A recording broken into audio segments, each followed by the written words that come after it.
I gave up my life to raise my sister's children, the ones she left without a word. And when they grew up to thank me, she reappeared and ordered, "Give me the money." I always thought sibling rivalry was a harmless part of childhood until my sister Tracy turned it into a lifetime war. We were never close, not even as kids. While I buried myself in books and quietly chased academic goals, Tracy made every room hers the second she walked in loud, demanding, impossible to please. I used to wonder if it was just teenage angst, but over the years, her disdain for me became something sharper, colder. The last real conversation we had before she left home at 18 ended with her saying, "I'll never live like Ubering and invisible," and she meant it. She moved in with her rich boyfriend, never looked back, and I thought that was the last I'd hear from her. But I was wrong, because years later, a phone call would drag me back into her chaos sand, into the lives of the 3 innocent children she would soon leave behind. Tracy always believed life would bow at her feet, and for a while, it did. At just 20, she gave birth to twin girls, Sophie and Chloe, followed by a boy, Ethan, a year later. 3 children before 22, no husband, no job, no plan. Just a crumbling relationship with a man whose only redeeming quality was his bank account.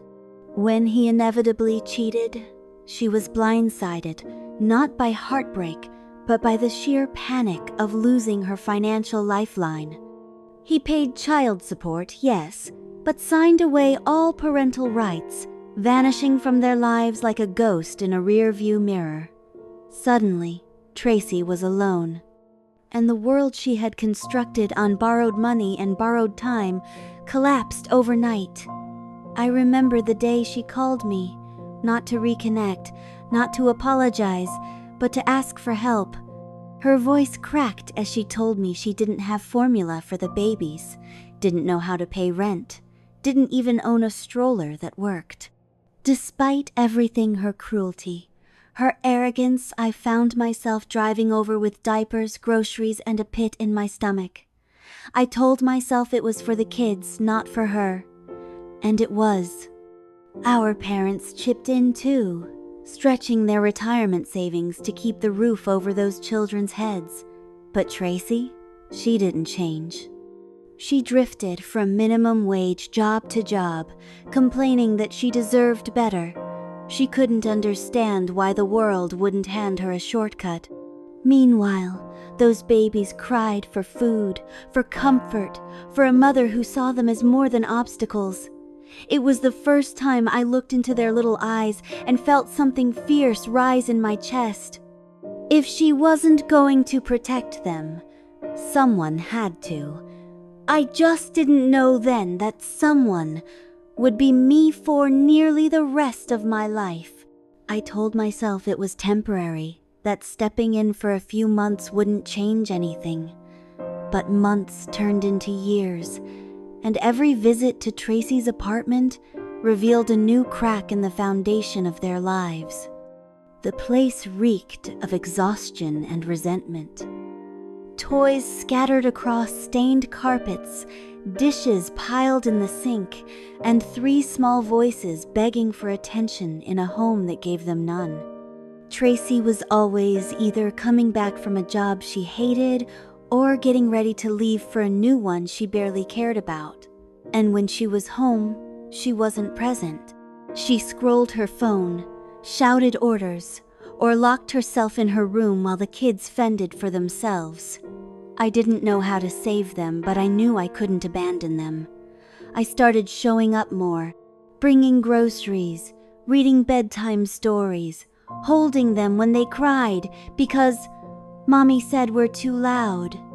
I took time off work to help with school registrations, doctor appointments, birthday parties Tracy forgot. At first, she thanked me. Then she started expecting it, then resenting it. "They listen to you more than they do me," she snapped one day, flinging a toy across the room. "Maybe they think you're their damn mom." That hit hard. Not because it wasn't true, but because deep down, I was beginning to feel like I was. I was the one who remembered their favorite cereals, who cheered at every school play, who stayed up all night holding Chloe's hand during her asthma attacks. I loved them fiercely, so fiercely it scared me. And yet, legally, I had no rights, no say, no power. I was just Aunt Linda, a shadow parenting 3 children in the wreckage Tracy left behind. But there was one thing I could control. I would never leave them, no matter what. The more I stepped in, the more Tracy stepped out. It was as if motherhood had become a punishment she was desperate to escape. Her anger quiet at first started boiling over in front of the kids. Chloe got slapped across the cheek for spilling juice. Sophie was locked in her room for talking too much during one of Tracy's phone calls. Ethan once called me sobbing because his mom had thrown his school project in the trash, yelling that no one gives a damn about cardboard volcanoes. That night, I drove over with glue and glitter, and we built a new one on my kitchen table. The worst part wasn't the outbursts, it was the manipulation. Tracy began telling her kids they were the reason no man would stay with her, that they were baggage, dead weight, reminders of a mistake. She poisoned their young hearts with guilt and fear. I tried to intervene. I sat her down, begged her to go to therapy, told her this wasn't normal, wasn't okay. Her response? She laughed. "You're just jealous because they love me more than they'll ever love you." Jealous? Of what? Her neglect? Her bitterness? Her ability to twist every failure into someone else's fault? I documented everything, every bruise, every tearful conversation, but it was never enough. She wasn't beating them daily. She wasn't starving them. According to the law, she was still their fit parent. And every time I so much as suggested they stay at my place longer than a weekend, Tracy would pull them back like a dog with a leash. "You're not their mom," hiss. "Stay in your lane." But inside I was burning, with rage, with helplessness, with the unbearable truth that I could love these kids with my whole heart and still have no power to save them. Every night, I'd tuck them in and whisper, "Someday we'll get out. Someday this will end." I just didn't know yet what that someday would cost me. The shift was subtle at first, just a few extra texts, more frequent calls. "Aunt Linda, can we come over this weekend? Can you help me with my math project? Can we talk?" It started with Sophie, then Chloe, and finally Ethan, who used to be the quietest of the 3. One night, he sat on my couch after dinner, looked up at me with those tired 12-year-old eyes, and asked, "Do you think we could live here one day?" I couldn't answer. My throat closed up. From that moment on, they came to me for everything: school forms, bullying at school, even puberty questions Tracy should have been answering. But she was too busy. Too distracted by whatever man she was chasing that month, too bitter about the life she thought she deserved but never built. Every time one of her relationships crumbled, she spiraled, blaming the kids for scaring men off. "No guy wants a woman with 3 emotional leeches," she'd snap, and the kids, they started believing it. I remember walking into my kitchen once and finding Chloe staring at her reflection, whispering, "If I were skinnier, maybe Mom would want me more." That was the moment something in me shattered. I held her, cried with her, and promised, "You are not the problem. She is." But it didn't matter how many promises I made every time I sent them back home. It felt like betrayal. I'd drop them off, smile at Tracy through clenched teeth, and watch as their faces dimmed the moment they crossed that doorway. It was like sending them back into a storm with no umbrella, no anchor, no hope. And every time I ask myself, how long until the damage becomes permanent? Still, I stayed quiet. I played by the rules. I waited, because deep down, I knew one thing with absolute clarity: when they were finally old enough to choose, they would choose me. I just had to hold on long enough for that day to come. The day finally came, like a thunderstorm, rolling in loud, sudden, and impossible to ignore. Ethan had just turned 18, and the twins weren't far behind. They didn't ask for permission. They didn't write long explanations. They just showed up on my doorstep with backpacks, tear-streaked faces, and a quiet, trembling sentence: "We're not going back." For a moment, I didn't breathe. I wanted to cheer. I wanted to sob. Instead, I opened the door wider and said, "You're home." They settled into my tiny 3-bedroom house like it had always been theirs. Sophie claimed the attic. Chloe painted her walls pale blue and strung fairy lights like a dreamer escaping a nightmare. Ethan took the smallest room and said, "As long as I can close the door, I'm good." They were finally safe, but safety didn't erase scars. Their first nights were restless. I'd hear them crying when they thought I was asleep. Once, I found Ethan sitting on the bathroom floor, staring at the faucet like it held answers to the years he lost. "She told me I'd never be anything," he whispered, "that I'd be just like my dad gone." I didn't have the right words, so I just sat beside him until the silence felt healing. Tracy didn't take it well.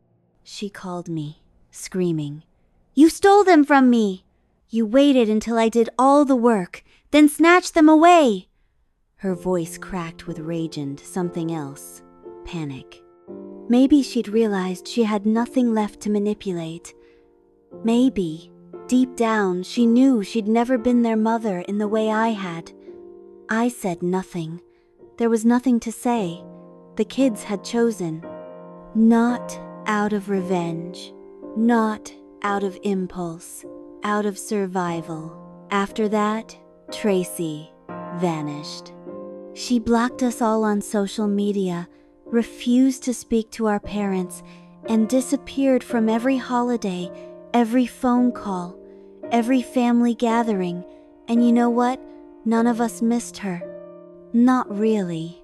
For the first time in years, my house was filled with laughter. Real laughter. The kind that bubbles up without fear. We were building something new, something whole from the ruins she left behind.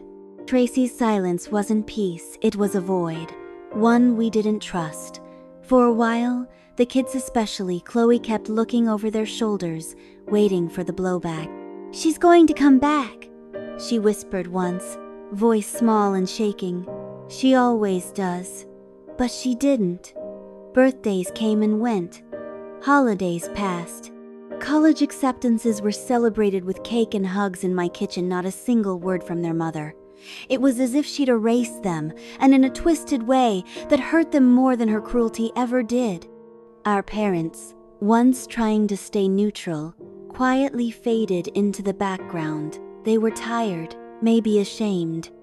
They didn't understand what Tracy was doing, why she'd punish not just me, but her own children, for choosing love over survival. They never took a side, but by not choosing, they chose her. And yet, even in her absence, Tracy's influence lingered like smoke. The kids had learned to live in emotional defense mode, never asking for too much, never trusting that love wouldn't be yanked away. I tried my best to undo it. Day by day, I helped them apply for college, drove them to part-time jobs, stayed up reviewing financial aid forms. I bought ramen in bulk and kept the freezer full for their late-night returns from campus. Our home became a halfway point between healing and hope. 4 years passed like a quiet revolution. Ethan became a first-gen college graduate, then med student. Sophie double majored in literature and education. Chloe launched her hair business from our garage and turned it into a real storefront within 2 years. They didn't just survive, they thrived. Not because I had all the answers, but because I never left. Then one night, after dinner and laughter and too much cheesecake, Ethan leaned over and said, "We want to do something for you." He pulled out a check. Not small, not symbolic. A real check with all 3 of their names on it. "For everything," he said. I blinked back tears, but I hadn't seen the storm coming. Tracy had. I thought Tracy was gone. I let myself believe the silence meant surrender, that maybe she had finally accepted her choices and moved on. But the moment I posted a simple thank you on social media, everything unraveled. Just a photo of me and the kids, beaming over dinner, a caption about how proud I was of the lives they'd built, and how honored I felt to be part of their journey. No names, no drama, just gratitude. 2 days later, Tracy was back like a vulture, who smelled wealth in the wind. She emailed first, said she wanted to reconnect with her babies, claimed she missed them every single day, that she had changed, that therapy had helped her see the light. But her timing, impeccable. Right after she saw that check, right after she realized her children were no longer struggling, when I didn't respond, she called. When I refused to answer, she left voicemails, growing angrier with each message. "You think you deserve their money. You think you're their mother now." Her voice trembled not with heartbreak, but with entitlement. Then came the public posts, the crocodile tears, accusations that I'd brainwashed her children, stolen her family, taken what was rightfully hers. Some relatives, unaware of the full story, believed her, called me greedy, said I owed her an apology. That was when I knew this wasn't about love or family. It was about power.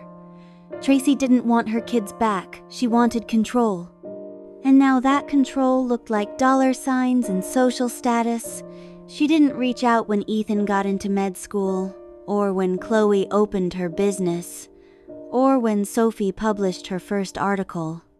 She only cared now that there was something to gain, and I wasn't going to let her take one more thing from them. Not now. Not ever. When I finally picked up Tracy's call, it wasn't because I wanted to talk, it was because I needed to end it. Her voice came through sharp, almost rehearsed. "I know we've had our differences," she said, like we were 2 old colleagues who'd had a workplace spat. "But I think the kids deserve to have their mother back." The audacity of it almost made me laugh. Now she wanted to talk about what the kids deserved? I stayed calm. "They're adults now, Tracy. If they want to talk to you, they can." She scoffed, then dropped the mask. "Don't act like you didn't turn them against me. You posted that photo just to rub it in my face." "I posted it because I was proud," I said. "You were blocked. I didn't think you'd even see it." "Well, I did," she snapped. "And let me be clear. I'm not going to let you take what's mine." "What's hers? The kids she neglected? The money they chose to give me?" That's when it hit me. This wasn't about motherhood. It was about resentment. She couldn't stand that they turned out okay without her. Couldn't stomach that someone else had stepped in and given them the stability she refused to provide. I told her, "I didn't take anything from you. You gave them up the moment you made them feel like burdens." Her silence on the other end buzzed like static, then, coldly, "You'll regret this." Within hours, she was back online, spinning the story. Cropped photos, twisted narratives, claims that I'd manipulated her children, taken money meant for her, And some people believed her at first. But then Ethan responded, publicly, calmly, brutally honest. "She didn't steal us," he wrote. "We left." And with that, the tide turned. Comments flooded in. Support poured our way. Tracy tried to defend herself, but the truth was louder. For the first time, she was the one on the outside, screaming to be heard, and no one was listening. Tracy didn't go quietly. When her online smear campaign backfired and the kids began speaking their truth, she doubled down. She commented under Ethan's post, calling him ungrateful, accusing me of poisoning their minds. She wrote, "You think you're so righteous, Linda. Let's not forget, you were never their mother."